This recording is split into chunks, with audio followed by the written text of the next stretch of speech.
Well, hello there, and welcome to the Forest of Hammer. Yes, that's right, we're on our very first scheduled field trip, or heavily wooded area trip if you will, outside of the musty, dark and battleship grey interior of our usual domicile to be here, Sherwood Forest. This looks like a good place to stop for a moment. A natural hollow in the lee of the wind. So, what are we doing out here? Well, not only is it because the subject of today's film, The Men of Sherwood Forest, Hammer's first stab at tackling the Robin Hood tale, but also, it's Hammer's first ever colour film. Yes, that's right, no more murky black and white noir for us lot. Until the next film. In fact, our eyes won't be troubled by colour for some while to go. All I'm saying is, don't get used to it. Yet. Anyway, back to why we're here. Robin Hood himself and his roving bunch of repressed homosexual tree dwellers are what we're focusing on today. By the way, I hope you appreciate the effort Ben and Kev have made. It wasn't easy persuading them to squeeze into those tights. Certainly not after last time's unpleasantness. Anyway, before we go on, just who exactly was this Robin of the Hood? Well, to help us dig a little deeper, little Ben has roped in Maid Elizabeth to uncover the mystery. You may think that's a thankless task, but you can't tell me it's not worth trying for. I can't help it. There's nothing I want more.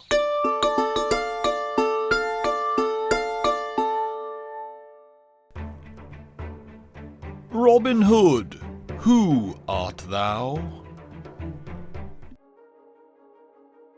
Could you state your full name for the record?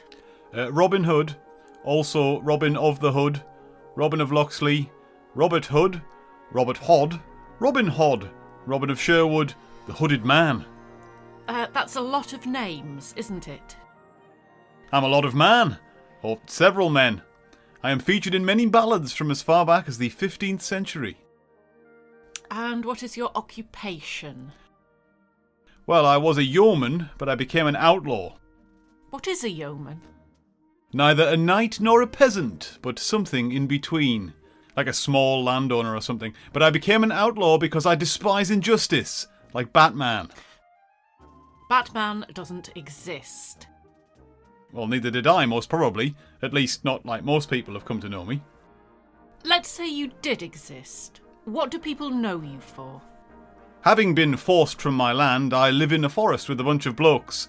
I rob from the rich and give to the poor, and in the process I punish the wrongdoers and deliver justice to the little people. I'm a fine swordsman and an unmatched with bow and arrow. In fact, I can shoot an arrow at a tree and then shoot another arrow at it with such accuracy that I can split the first arrow in two.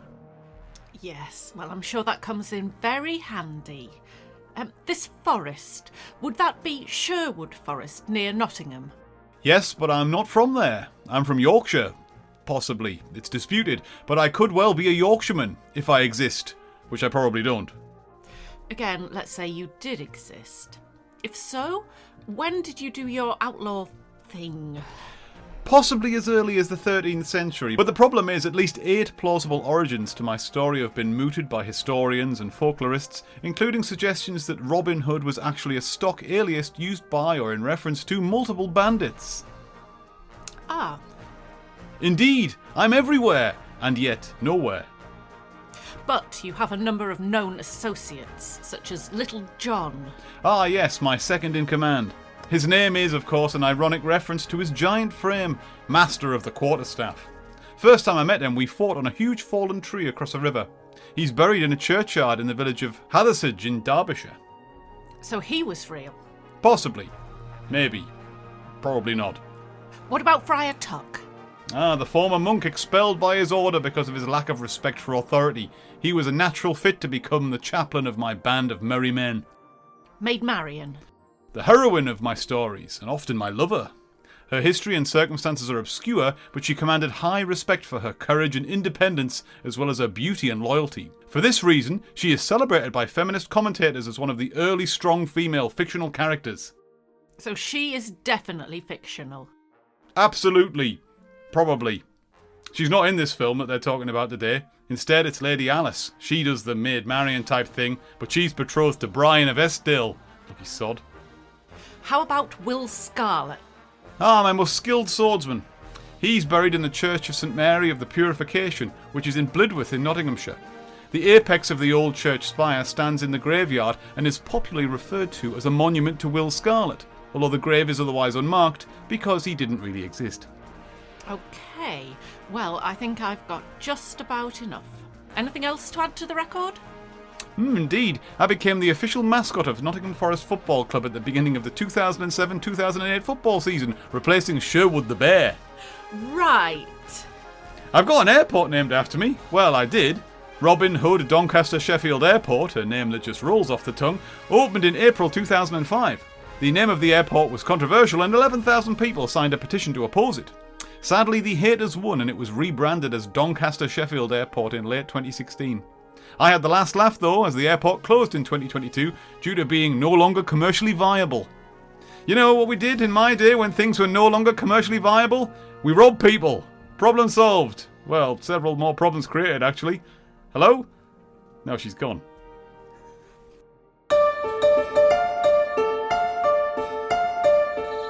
So there you have it. The man, the myth, the legend.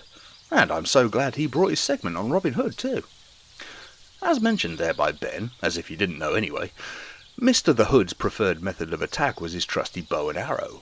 It occurred to me that I knew very little about the world of archery, so I decided to have a little look at it. Because when you think about it, you just need to look into your heart and you will find that there's nothing there to hide. Some time ago, we had a segment on the show that dealt with the history of darts, and very enjoyable it was too. So I didn't want to go too far into the history of projectiles being lobbed at a target, regardless of the distance. No, I thought it would be much more interesting to look into the actual physics of archery. You know, the tension you get in the arms and fingers, the bow and string themselves, and of course the flight direction that an arrow can take. Then, of course, there's the myriad of different types of wood you can use to build your bows, or the many different types of heads you can have on arrows that can change their trajectory, or even make the arrows make a noise as they go.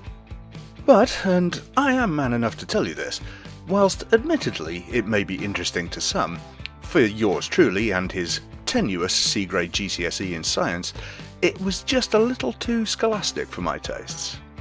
Don't get me wrong, there's plenty of literature on the subject, but it kind of broke my brain a little. So if you want to read up on kinetic energy, force-velocity relationships, elastic potential energy, elastic hysteresis, and such like, be my guest. Oh, and if you do, while you're there, please do check out a thing called the Archer's Paradox, because believe me, that is f***ing mental. So, if I'm not going to talk about that, what am I going to talk about? Well, rather unsurprisingly, I've gone for something a bit easier, and yes, let's face it, sillier. So, without further ado, let's have the top 7 related archery injuries. In at number 7, it's the obvious, hand cuts and punctures. At 6, we have that sneaky little so-and-so, general bruising. Coming in at number 5, it's that old favourite, muscle strain. In with a bullet at number 4, it's some good old-fashioned bruising to the chest. Arriving hot at number 3, it's our old chum tendinitis. Just missing out on the top spot at number 2, it's rotator cuff injuries. And finally, with an undisputed stay at the top spot, at number 1, it's string slap. So there you go. Maybe not as highbrow as one originally hoped for, but I hope you got the point. Point.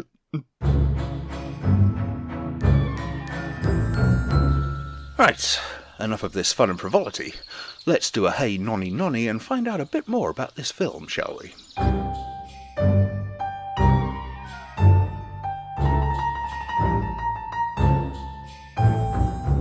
The Men of Sherwood Forest finds us in 1194. King Richard is on his way back from a week lounging in the German equivalent of Butlins when he is seemingly captured. Unbeknownst to some, but ultimately knownst to others, Dickie managed to hide a message inside a tiny metal donkey. The message includes his date and destination of his arrival back to Blighty once he's escaped. Why he does this? Who knows, but it's vital for reasons. Surely someone will betray him for a fortune like that. I doubt it. And so does the sheriff, I fancy. The common people have good reason to love Robin Hood. But I'd give 10,000 crowns for what poor Fitzroy was carrying. The Saracen soldier. They probably threw it away, a toy for a child. Your pleasure, gentlemen. An ale, Saltire? A toy that in the wrong hands may cost the king his life. My good Moraine, for 10,000 crowns, you may have every man in the country beating every foot of the forest. Aye, and I'll have Prince John's party joining in the search. But do you think it's that bad enough they now know Fitzroy was in England. But if they've guessed what he was bringing me... Saltire, do you know of any way that I can get in touch with Robin Hood? The Sheriff of Nottingham hasn't found one in 10 years. No, and yet in his own way, Robin Hood is loyal to the king. I know that. I'm sure if he knew what that little toy may mean to Richard, if I could only talk to Robin Hood. He must have 100 hiding places in Barnesdale and Sherwood. Aye, but he can only be in one of them at a time. Drink up, Saltire. I have an idea. Enter our hero, Robin Hood. Donning the infamous tights this time is Australian actor Don Taylor. Robin is informed a nobleman has been killed, and he's being framed for it by that dastardly Sheriff of Nottingham. Being loyal to the king, it doesn't take much persuading for Robin to jump at the chance in ensuring His Majesty's safe return. But again, I give you my word, my lord, that Fitzroy was killed and robbed by no man of mine. But the Sheriff's proclamation... If a leaf falls in Sherwood Forest, they blame it on Robin Hood, but I give you my word. And we're no nearer to finding the little Saracen. I don't understand this little Saracen. You say it's a toy, and yet it holds the king's life in its hands? You couldn't talk more freely here, sir, than you could at court itself. In anything that serves the king and does not serve Prince John, we're your men. I trust them. As you know, the king has been a prisoner in Germany. I helped to raise some of his ransom, in my own way. So I heard. But what you don't know is that the king is no longer a prisoner. No longer in Germany, even. What? He's on his way home. He plans to return secretly and be back on the throne before John has a chance to seize it for himself. Do the prince's party know this? They may, we hope they don't. But they may. What nobody knows, save the king himself, is when and where he plans to land in England. And that little Saracen figure can tell us. It holds the details? The toy is a puzzle with a secret to reveal. If it fell into John's hands and he solved the trick of reading it... It's long odds that Richard would never get a mile from the shore. How long would the odds be? Silence, you fat miser. You have some idea when the king may come? Soon. But whether next month or next week or whereabouts on the coast... That means come and get your supper, gentlemen. Oh, don't worry, we won't poison you. We'll talk more of this later. You'll do it? Do what? Find the toy and save the king. I saw a look in your eyes just now. That was hunger. They say you're a man who loves danger. I love food too, my lord. You jest when the king's life is... You want me to find your Saracen when you and your... Your band of men have their ears to the ground. They learn things that no... No honest man could learn? Oh, I didn't mean to put it like... Perhaps you're right, my lord. I'll try and find your toy. I promise nothing, but I do want to serve my king. I also want to eat. Enlisting the help of Little John and Friar Tuck, played by Leslie Linder and Reginald Beckwith respectively, the trio find a lead that just may help them in their quest. News? Not of the toy itself, but certainly of the two men who may know where it is. I met Mary, the wench from the Boar's Head. He talks as if this was something new. Ah, when the heart is young. Do you wish to hear? Continue. She tells me these two men have been in every night since Fitzroy was murdered. Furthermore, they've been spending more money than ever before. Lorraine said the murdered man would have little money on him. Then someone must have paid them. To hand over the toy. Who are these men, John? She calls them Dickin and Hobb, bowmen by trade and cutthroats by nature. I should like to talk to Dickin and Hobb. Right, I'll take one or two of the lads and carry them off from the No, it alehouse. must be done quietly. If it were not against my principles to enter an alehouse, Ah, but it is, so you shall stay here. I could sink a principle for you and the king. Neither the king nor I would wish such a thing. No, I think I know how to get them here, not a soul the wiser. Upon discovering the men who actually committed the murder, Robin and Tuck decide to go undercover to find out more.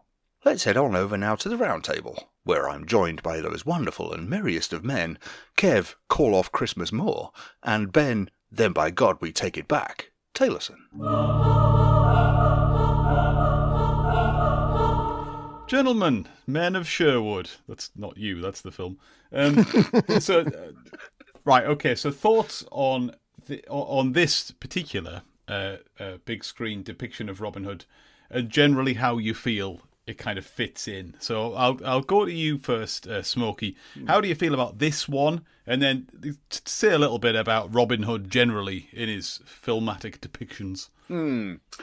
Well, I mean, being English, we are, we kind of grow up with the Robin Hood legend and myth and whatnot, and Airport, and the airport, which is defunct at the moment, but on hiatus, I should say. But as a kid, I went to the Robin Hood Museum in Nottingham. I've been to Sherwood Forest, so it's kind of a part of you growing up. And then of course you see Errol Flynn or Kevin Costner or Taron Egerton, and it's just kind of Russell being. It's just Crowe. kind of it's just kind of being English. And then you watch this, and it's like, how do you make a 74-minute film this dull after a breakneck pace of the opening half an hour being so fast and so much happening, and then nothing happens after that? And it was, I don't know. I've got real conflicting feelings about this film. So I'm umming and ahhing about it. Let's focus on Don Taylor, who plays Mr. Hood. He's a bit crap, isn't he? Well, we'll put a pin in that for a second. And Kevin, same question for you. So Sorry to be blunt. No, it's fine. How do you feel about this depiction of Robin Hood and how it fits into the general sort of cinematic universe? It kind of baked my brain a little bit. I'll tell you that now, because there's lots of things in this film that are just for this film, basically. There's nothing to do with any of the usual Robin Hood stories that we hear. No. Even down to the fact that he doesn't really use a bow and arrow that much, to be honest. He tends to go for his sword more than anything. Yeah, a couple of times he picks people off, but Don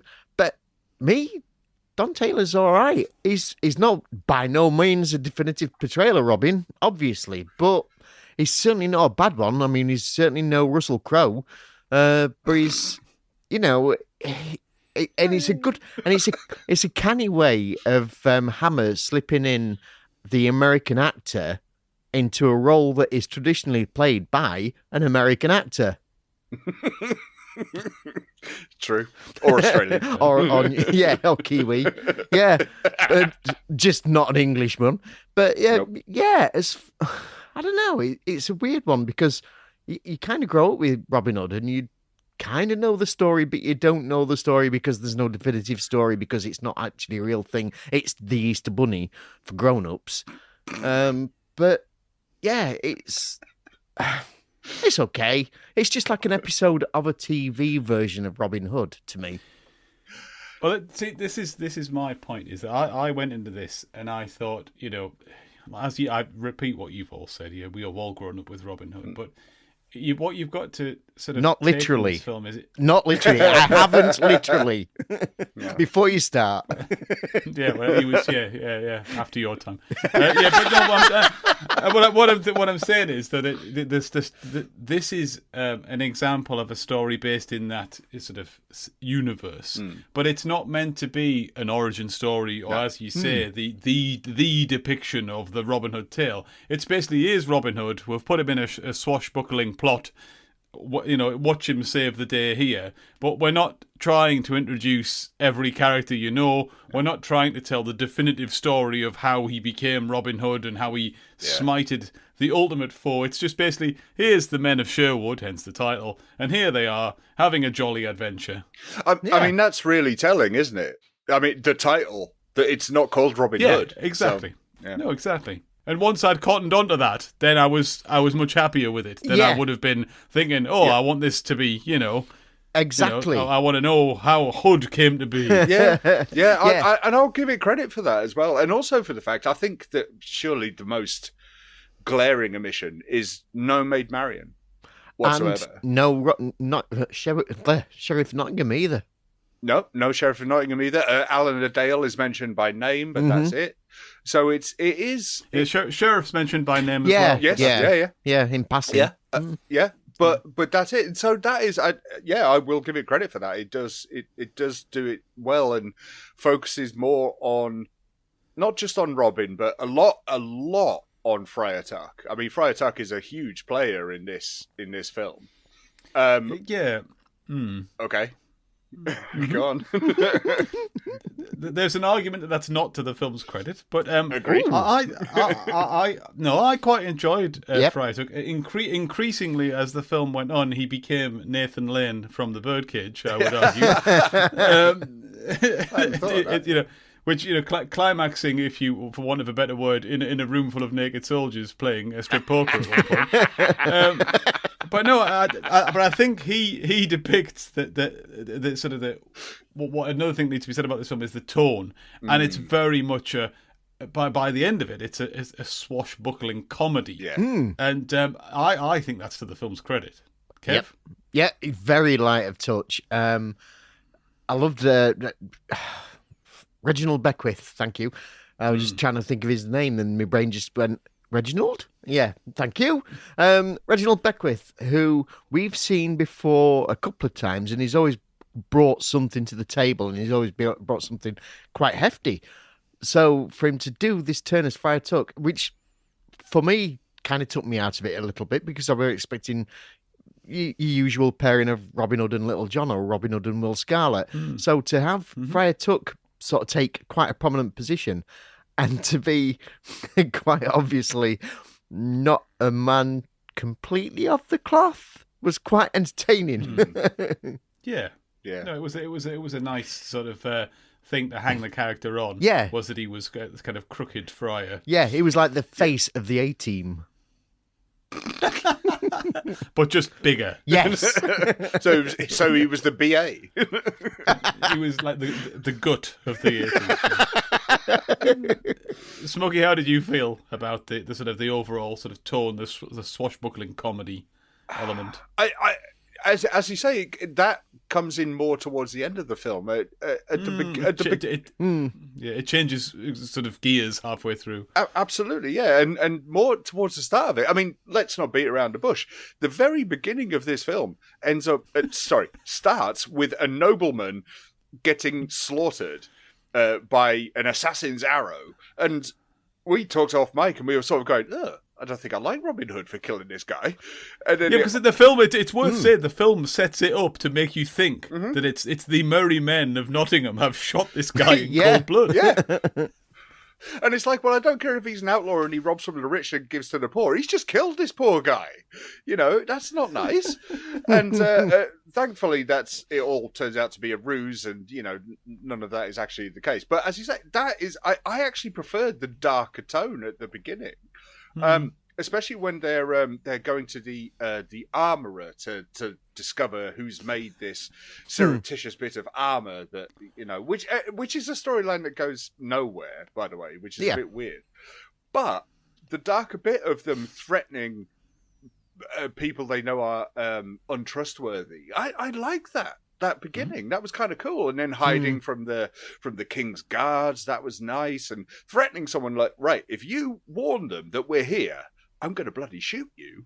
And it was just all like, ooh, this is kind of dark and kind of nice. But then, of course, it goes all a bit. Robin pretends to be a minstrel, and it's so much bloody singing. And I was just like, I don't need singing in my Robin Hood. I don't. But hey ho, we ended up with singing, didn't we? Hey ho, nonny ho. Yeah, we got a lot of that. Yeah. We've all seen the definitive Disney version with the singing cockerel as Alan Adale. Come on, right? I think it's time. It's time to go back. Yes, it's a thing. Is that a thing? I think it's time to go. I can't believe you've not it anyway. I thought you were joking. You've not seen the Disney version of Robin Hood, genuinely? No. It's the most attractive female fox you've ever seen. I think we can't really go any further without talking about Don Taylor in some detail and his sort of portrayal of Robin Hood. Now, my issue is twofold. One, it sounds like he's on 40 Rothmans a day, which is very distracting. Man. And two, he's clearly only been cast because he looks a bit like Errol Flynn. Yeah. Because he is, Don Taylor is Errol Flynn is Robin Hood, and it's I've not seen Don Taylor. I don't think in anything else. If I have, I can't pull it to mind immediately. He's not Robin Hood, is all I'm saying. I don't know how you might feel. Smokey, how do you feel? I think I summed it up quite well in my opening statement. I think I'm just looking at Don Taylor's IMDb, and I've seen Stalag 17, but I don't remember him in that, to be perfectly honest. I've seen Escape from the Planet of the Apes. I don't remember him in that either. But The Omen 2, apparently. No, he's the director of The Omen 2. Oh, he's the director. He's directed 96 films, films and TV shows. He's more a prolific director than he is an actor. Fair play. Well done to him. I think he should have stayed behind the camera. So he played to his strengths. Yeah.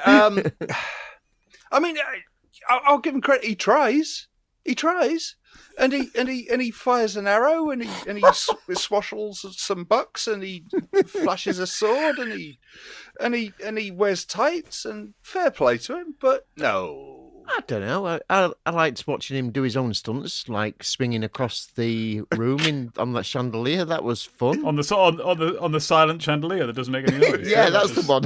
Very, very believable. But there's also I know the bit you're talking about, Kev, and the bit in that fight, and there is. It's so set up where he's just sort of going, right, where do I go from here? And he just kind of looks up and he goes, oh, all right, fine. And he doesn't want to grab hold of that chandelier at all. And he just sort of goes, oh. So I find that quite funny. As I said, I'll give him credit for trying.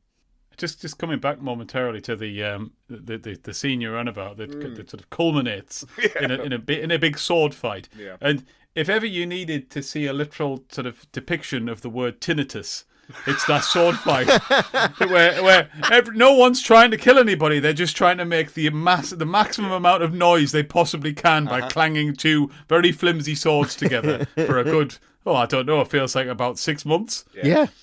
Yeah, but then you can also level that accusation at the scene when they're getting filed out of their chains and they're singing to cover the noise of it. I mean, my God. I was almost crying from ear pain. It was just like, no, to make this stop. Well, that's kind of... The scenes roll into each other, so for a particular section of this film, you've got the volume when you think, oh my God, do I just turn it down for this chunk of the film? Because it's just too much. No break. It's like Texas Chainsaw Massacre at the end, 74 minutes, you've got 44 of it. Well, come on, what about you guys? What do you think to him as Robin Hood? I've said I'm quite happy with him. He's passable. He's fine. He's not setting the world on fire, but he's not pouring it out. Well, as I said, I just couldn't get past him being a chain-smoking Errol Flynn. It just, I didn't honestly feel he'd been cast on his own merits. I felt he'd been cast for how he looked, and because he resembles Errol Flynn, which is all credit to him. I'm sure lots of men would like to resemble Errol Flynn. That is. But he hasn't got the charm that Flynn has, or had. And I would argue he doesn't have the physical. It's not about being an imposing presence. It's just when you watch, and I'll lay my cards on the table, not to play strip poker like before I did, but I've watched The Adventures of Robin Hood very recently with Errol Flynn for the first time, so it was fresh in my mind, and that was actually separate from this. It wasn't in preparation from this. And you see how graceful an actor he was, and how well he suited that role. Yeah. And here, he's just the epitome of the fact that this is a second-rate version of the story, and that I feel bad because he doesn't do anything wrong. He's just not right for the part. Yeah, is my sort of feeling on that. But he does. I think Smokey, you said he does okay. Yeah, he's all right. Which is as I said, it's not his. Everything he's given to do, he does adequately. Yeah. And I think that's to be applauded in that he's not bad at any of this. Let's bring it back to a positive, though. Right, this is our first Hammer film in colour. Yes. Which is, a landmark. How do we think it looked? Not just in terms of the colour, which is an important part, because obviously, but just in terms generally, I thought it felt a bit cheap, but I can give it that buy. But I don't. It's nice. Early colour is fun, isn't it? Definitely. I love the fact that they used Bodiam Castle. I thought that was a really clever move, I mean, it's not far away from where the studios are at Bray, so it makes sense for them as an easy location, and it gives it that heft that it needs to make it believable. It sells it to a lot of this. I think this is possibly one of the first, or definitely one of the earliest times we see Black Park getting used so much. Oh, yeah. I can't think of anything else. There probably is. There's probably loads. It's probably Meet Simon Cherry, as daft as it seems, but it's the only one I can think of where it's used to such an extent. And looking at some of the bits of the lake, and I'm thinking, we were there. I'm thinking, they're just by the litter bins. But it was fine. Like you said, some of the stuff inside looked a bit cheap. I can only imagine his reticence for jumping across anywhere on their kind of shoddy sets is going to be because he's thinking, I'm taking my life in my hands here because that rope just doesn't look that good. There's no safety harnesses. All we've got is Bernard Bresslaw and a big helmet. Great. It's true. Yeah. Something, it's just a little thing, is that I watched this twice. The first time I watched it on my big TV, and the second time I watched it on my laptop. And the colour is so much, obviously the colour is so much more vibrant on the big TV, and it was, and I was really impressed by it. What I was quite surprised with, which I'm wondering if it's some sort of copyright thing, is Robin being in red so much instead of green, which is the sort of stereotypical thing you think of Robin Hood. Oh, Kev? I looked into this. Oh. Lincoln is not just known for green; it is known for red. Lincoln red is definitely a thing, and the green is something that's only come around in the last couple of centuries. The depiction of Robin wearing green is fairly new to the whole myth of Robin. So the fact that they're using red is quite a nice touch to the history of it. I like it. It's because originally he was sponsored by Coca-Cola. And Santa, who's also as believable as Robin Hood. It brings us back to the airport, doesn't it? It's like I always think it's like America having a Superman airport and thinking it's a real thing. That's a really good point, actually. Yeah. But no, I mean the colours are good. The score is suitably bombastic when it needs to be. I watched it just because I was looking up various bits and pieces. I landed on the Barcelona Symphony Orchestra playing bits from Robin Hood, Prince of Thieves, so I got distracted and listening to that. But to be fair, the scores aren't too dissimilar. They have the brass and the strings and it works. So I can't knock that at all. I think again with the Robin, it also boils down to the film, which is there are things to enjoy here. I just think it's very episodic. It goes back to what we were saying before. It feels like one of several stories about the men of Sherwood. And I think the biggest issue I have is that there's no love interest in the film. Now, there is a female lead. Yes. And she is sort of kind of given that sort of... or she's possibly someone Robert might be interested in, but it's very early in the plot. She's betrothed to another, and lo and behold, Brian of Eskdale, brilliant, best Hammer character ever. He turns up. He turns up at the end, and the end of the story is very much that it's Robin doesn't sort of ride off into the sunset with this woman. She ends up with her betrothed, and with his blessing, and that he never really was after. And I think that's. For all I can take, the fact that Little John is hardly a character, there's no Alan Adale, Will Scarlett is mentioned in passing, as you say, the Sheriff of Nottingham isn't in it, Prince John isn't in it. All of these characters, it doesn't matter, but I do think the film suffers from the fact that Robin doesn't have a love interest. I didn't see that as a problem to a certain extent, because No, I didn't. I was looking at it through the eyes of an 8-year-old boy, and to be honest, I think that's what you're looking at as the core audience for this film. And to be honest, if I'm watching a film and I'm watching an adventure film at that age, the last thing I need to see is Robin Hood snogging.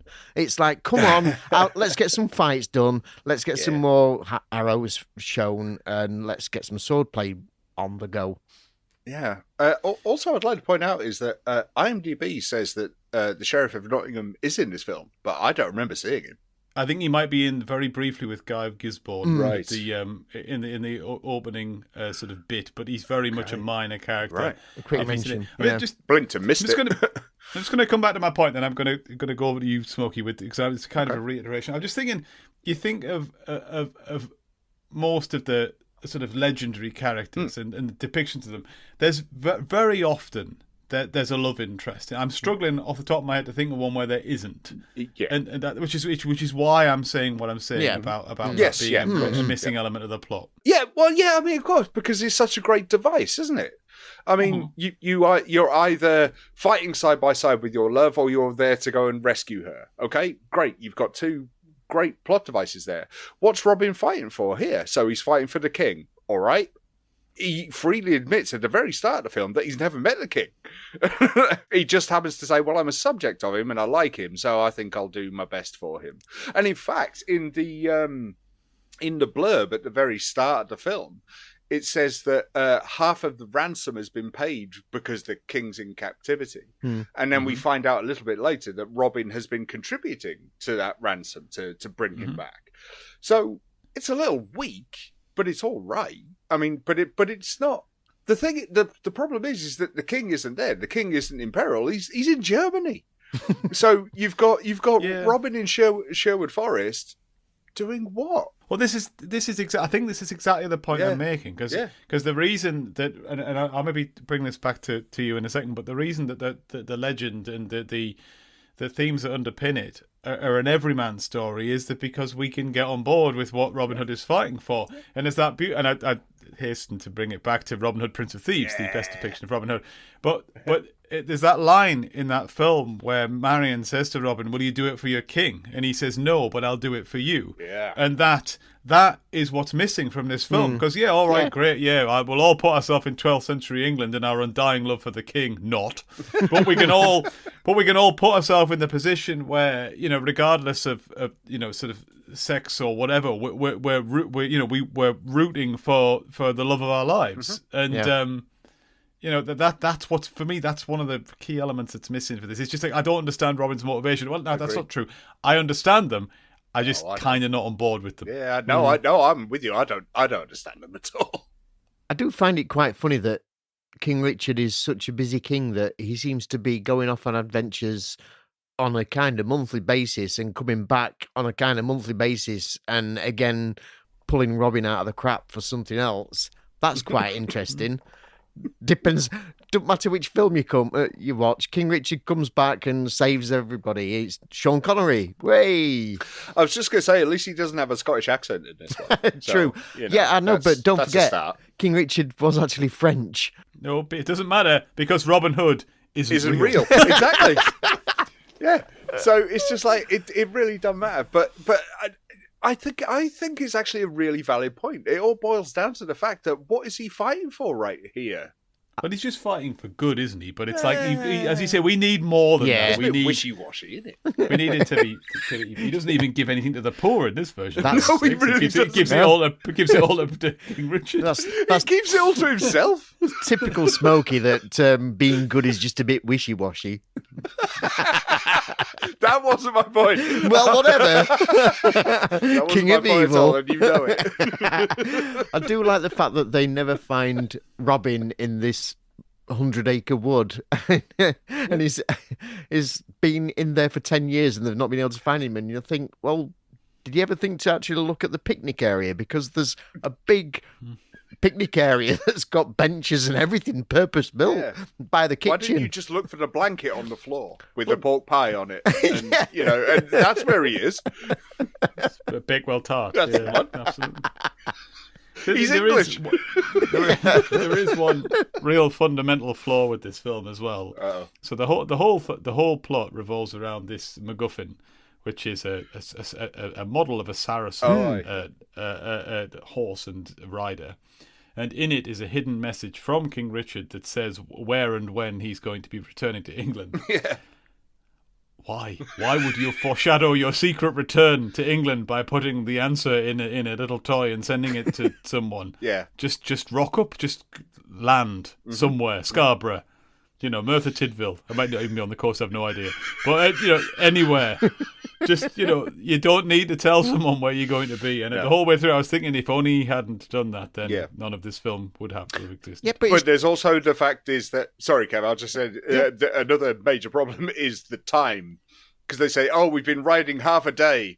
And they go, oh, he's arriving on the other side of the country. And he goes, oh, we can get there in 2 hours. It was like, how? You've just rode half a day.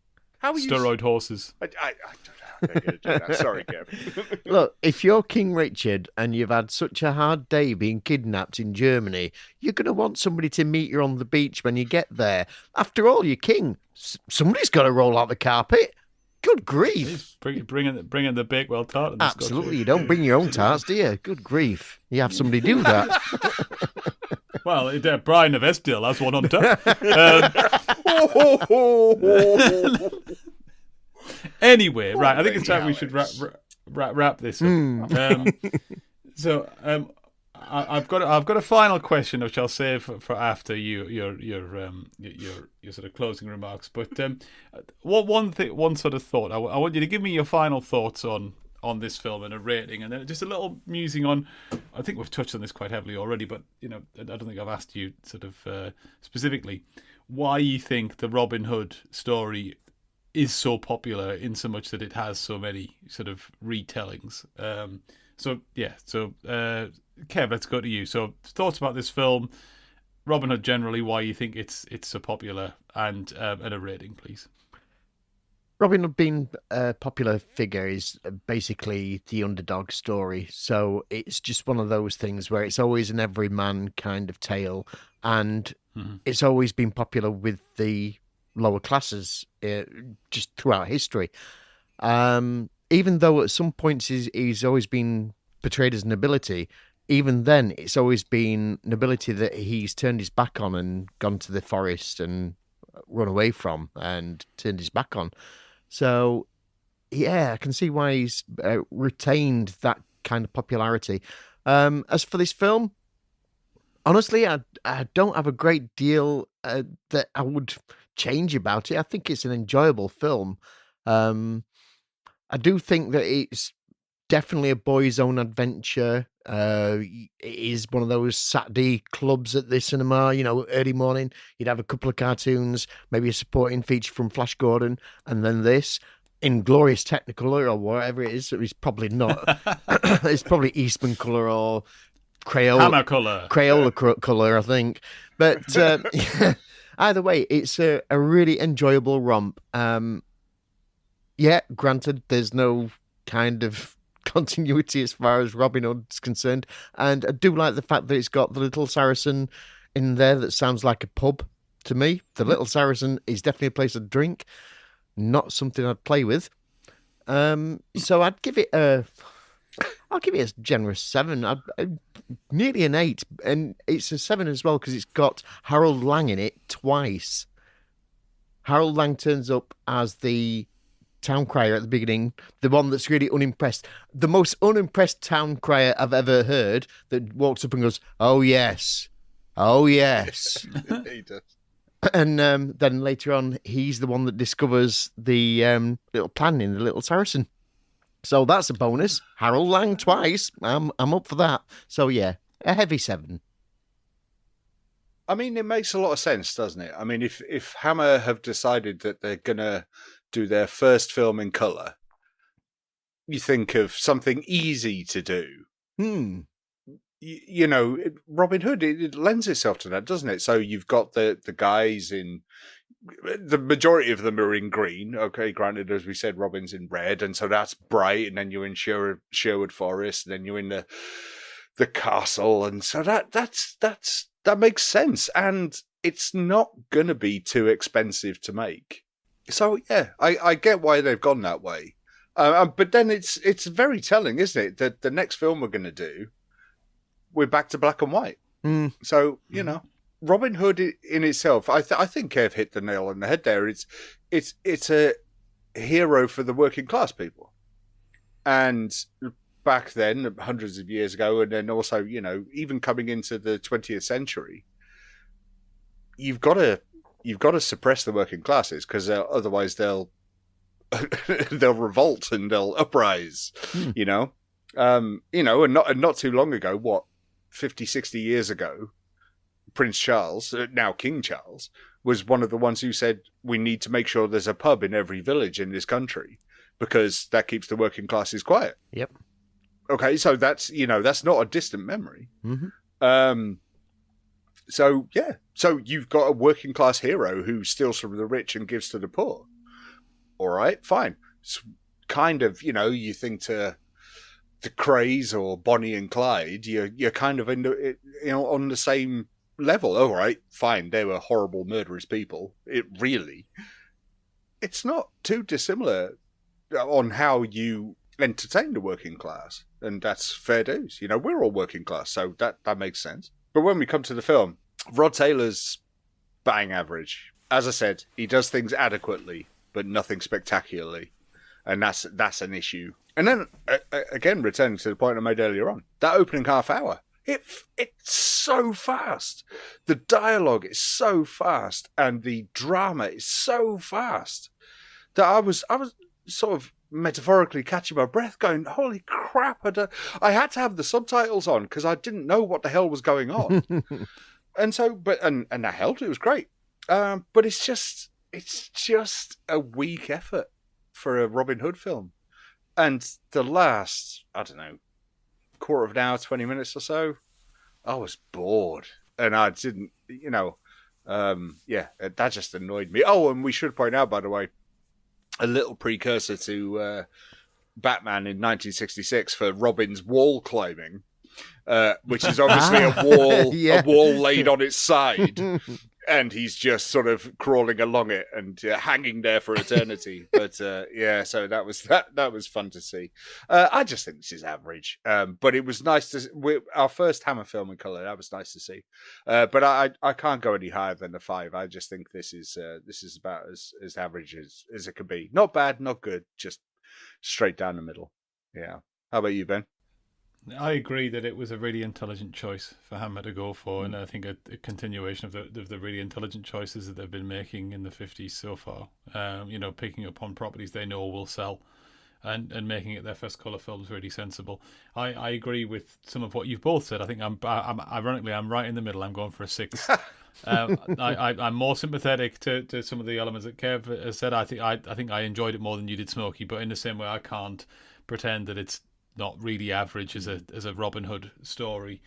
For me, he's the ultimate everyman. He's like what we like to think we do, isn't he? It's wish fulfillment. We all like to think if we were Robin Hood, we wouldn't just use our powers for, selfish means. If we won the pools, we'd give some of it to charity. It's very much, a 1980s analogy. But no, I thought it was all right. I have to say, It has whetted my appetite for more Robin Hood from Hammer in the 60s, which will be coming along probably by 2026 by the time we get them. They left it so long before returning to it. It's crazy. Then went back twice, as we'll hear. But no, I did not enjoy it, which is good, I think, for where we are with Hammer. So I'm going to leave you with a final question. So, I apologise, it's a very Ben question. When strangers are arriving at Robin Hood's camp in Sherwood Forest, a crow sounds, a crow calls a number of times. Apparently, the crow can tell who's coming and will let you know a number of times. All I'm asking, gentlemen, is if you were Robin Hood and you were in a camp in Sherwood Forest, and any animal could call out to announce your arrival in the camp, what animal would you have that would announce your arrival in your merry men camp? Kevin? I'd have a ferret in a flat cap. What noise does a ferret make, Kev? Hey up, something's coming. Oh, it's a talking Doncaster ferret, Yeah. right? Okay. Smokey, what animal would foretell your arrival in camp? I'd go for deep cut. I'd go for a panda getting his ears removed. So It would cripple the enemies with laughter, if nothing else. well, it's been proven. It's been proven before that that's what happens. So yes, that's what I would go for. Ben, what would you have? I'm not answering that. It's a stupid question.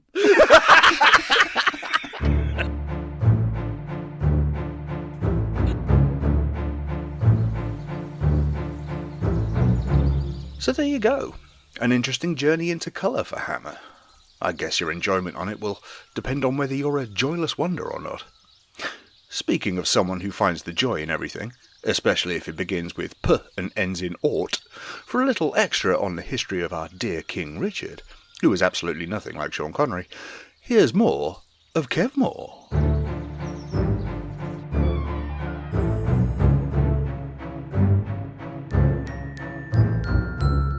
Now, we mentioned loads and loads of different people that have played Robin Hood, but another character in the Robin Hood stories that seems to have had quite a bit of coverage himself is King Richard.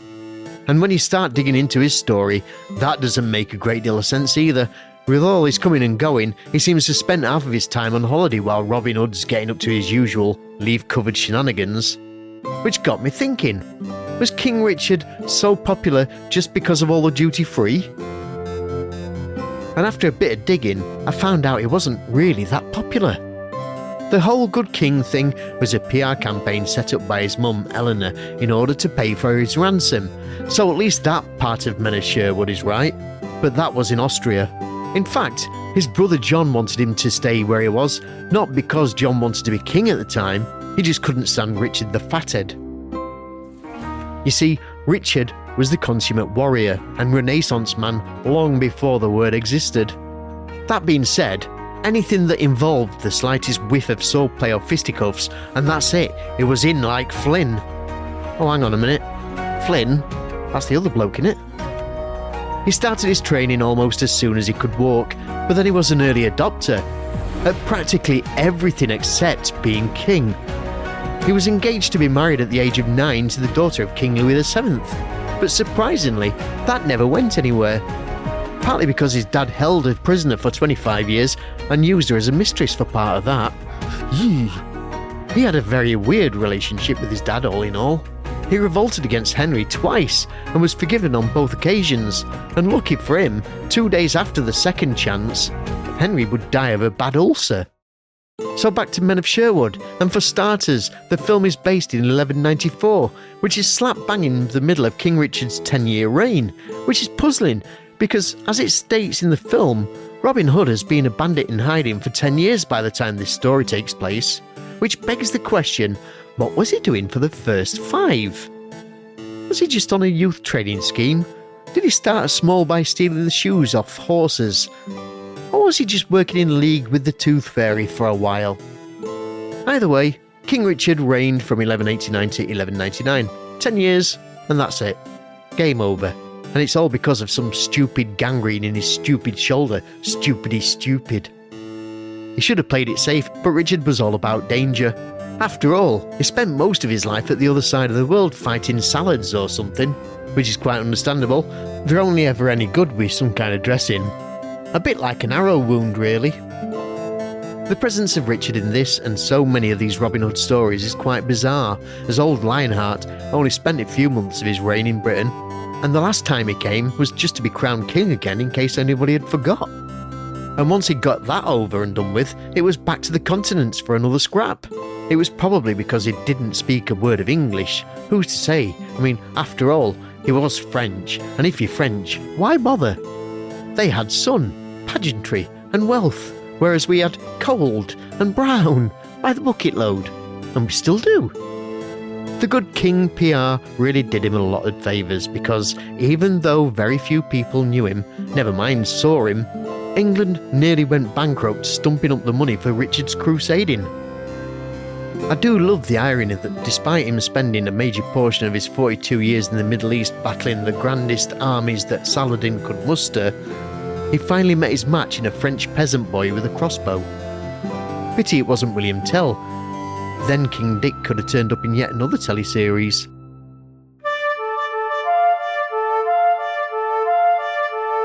Well, that about wraps us up for another episode. But never fear, we shall be back with you very soon with tales of friendship, motor racing, and forced retirement. And you never know, altogether now, we may just talk about a film too. During the meanwhile, should you wish extra content, cast a glance over some decent-looking threads to chuck over your bones, or you just feel the desire to interact with us in a plethora of ways, well, just cast your eyes at the show notes for everything you could wish to know. Until next time, my friends. From me, Kev Moore. From me, Ben Tillison. And from me, Smokey. Take damn good care of yourselves, stick a message in a donkey, and if you're walking through a forest, remember to duck. Until we welcome you back, once again, to the House of Hammer.